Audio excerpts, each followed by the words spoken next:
अच्छा, सोसाइटी में अब क्योंकि बात इस तरफ चली पड़ी है,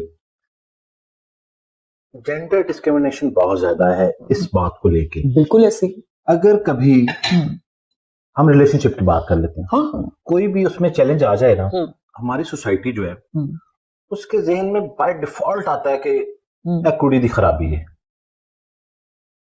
ये लड़की ठीक नहीं थी, इसके खुदा ना खास्ता किरदार तक बात पहुंच जाती है। एकदम जाती है। ये सोच पैदा क्यों हुई है? अब एक सोसाइटी के अंदर किसी भी सोच के जो पैदा होने की कोई वजह होती है ना, हाँ, हाँ, ठीक है, उसकी कोई रीजन होती है, हिस्ट्री होती है। हाँ, सब कॉन्टिनेंट में तो ये बड़ा कॉमन है, बहुत कॉमन है। फौरन से कह देना कि जी लड़की में कोई मसला था। हाँ। इवन शादियां टूटती हैं तो भी Yes. लड़की को कहा Woman is blamed all in all. तो आपको क्या लगता है कि ये सोच जो पैदा हुई है, हाँ। तो ये कौन से किरदार थे जिन्होंने इसको जन्म दे दिया? देखो यासिर, ये तो जाती है बात कहीं बैकग्राउंड इन द हिस्ट्री। जहां जब इस्लाम का नजूल हुआ तो तुम देखो कि वहां लड़कियों को जिंदा दरगोर करना आम सी बात थी, मार देना आम सी बात थी। ये प्रैक्टिस हो रही थी जिसको नबी पाक ने आकर स्टॉप किया ना, वो तालीम देने की कोशिश की।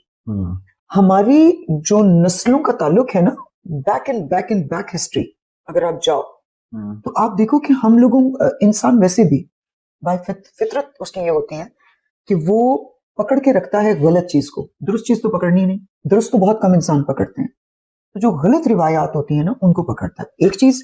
दूसरी ये हुई कि जो गेइज्म है या लड़कों के साथ जो सेक्सुअलिज्म की एक्टिविटीज हो रही है वो तो अब आया। हाँ, वो तो अब आया ना। पहले तो सेक्स का जो टोटल वो जैसे कहते हैं ना टैग करना कि सेक्स ऑब्जेक्ट कौन है, औरत है।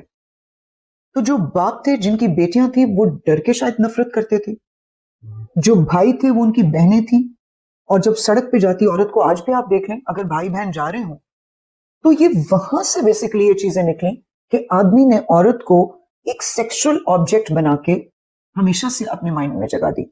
बहुत कम ऐसे लोग होते हैं जो उनको माँ जैसी इज्जत या बहनों जैसी इज्जत जो है वो घर के बाहर देते हैं। अब आप अपनी बेटी, अपने बीवी, अपने जो बहन है उसके लिए तो आप सोचते हैं कि अगर कोई दूसरा ऐसा कर रहा है तो वो गलत है, लेकिन उसी सोसाइटी का फिर हिस्सा है ना दूसरा आदमी भी। ये भी उस आदमी को पता होता है कि बाहर से मेरी इस बहन बेटी या माँ के साथ या बीवी के साथ कुछ भी हो सकता है। तो फिर ये वो जैसे कहते हैं ना, एक ही स्यापा में पाया 24 घंटे की टेंशन, कभी मैंने स्कूल छड़ के आवा, कभी लैक एडिशनल रिस्पॉन्सिबिलिटी है ना। देखो आप एक मेल हो, आपने कहीं पे भी जाना है, गाड़ी निकाली, इधर गए उधर गए, ये कर करा के सारे काम आप आ गए। तो औरत के लिए तो शुरू दिन से रिस्ट्रिक्शन लगी हुई है, क्योंकि जैसे वो घर से बाहर निकलती थी तो वो सेक्सुअल इनसिक्योरिटी जो थी वो बनी रहती थी। तो डे वन से जो वो डर था ना उसके घर से बाहर निकलने का या उसको घर से बाहर निकालने का, वो रहा। और फिर साइकोलॉजिकली क्या हुआ कि मुसीबत है यार। अच्छा गुलसाना, फिर आपको ये नहीं लगता कि सोसाइटी में जब जब औरत जब से बाहर निकली है, ये भी एक फैक्ट है, तो केसेस भी ज्यादा रिपोर्ट होना शुरू हुए। हाँ। औरत जब इंडिपेंडेंट हुई तो उसके बाद डाइवोर्स की रेशो बढ़ी, बहुत ज्यादा बढ़ गई। तो मुझे तो लगता है कि कहीं ना कहीं जहां से हमने इसको इनिशिएट किया था, हाँ। कि ख्याल क्यों पैदा हुआ कि औरत को ब्लेम क्यों किया जाता है। मुझे लगता है कि सोसाइटी में ये बात तय हो गई कि जब औरत को एम्पावर किया, जब वो घर से बाहर निकली, बिल्कुल ऐसा हुआ, जब उसने फाइनेंशियल फ्रीडम देखा, तो सोसाइटी में बिगाड़ पैदा हुआ। बिल्कुल हुआ, आई एग्री। ठीक है। अच्छा, तो फिर आप इससे भी एग्री करती हैं कि इसका मतलब है कि दो किरदारों में, मेल और फीमेल के,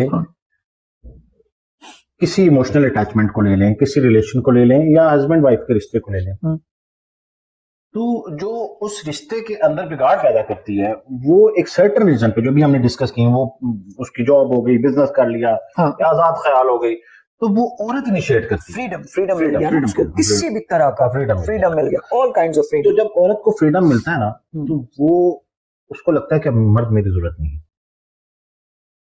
बहुत मुख्तसर जवाब देने लगे।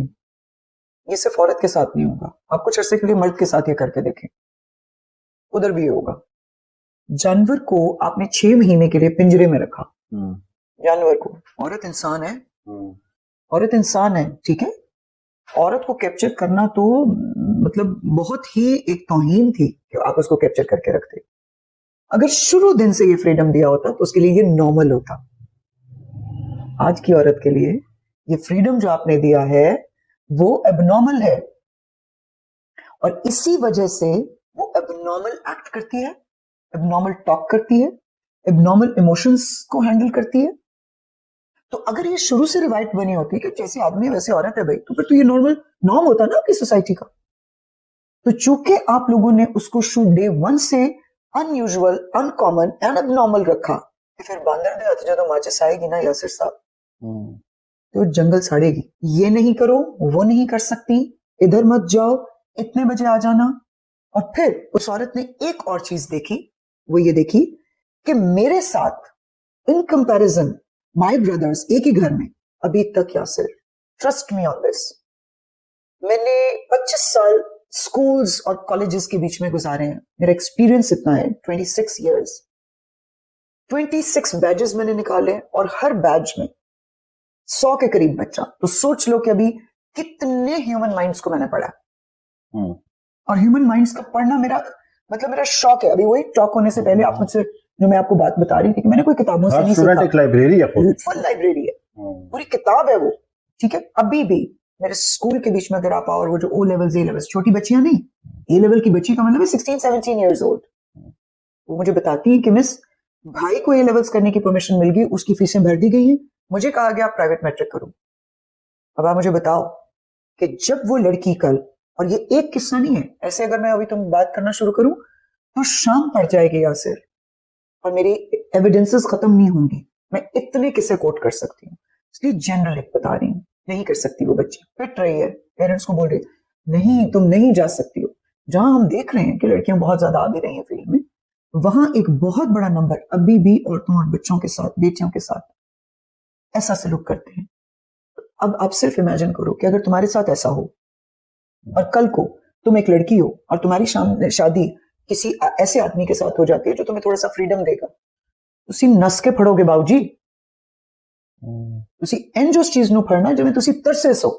अब चूंकि फ्रीडम ना देना डिसाइडेड था मेल डोमिनेंट सोसाइटी में, तो फ्रीडम जब मिलेगा उसकी ट्रेनिंग ही नहीं की औरत की, कि बेटा अगर कभी मैं तुम्हें फ्रीडम दूं। मेरी 2 बेटियां हैं यासिर, एक जो सबसे छोटी है शी इज 19, उससे बड़ी 20 साल की है, ठीक है। मेरे सबसे बड़े बेटे 24 साल के।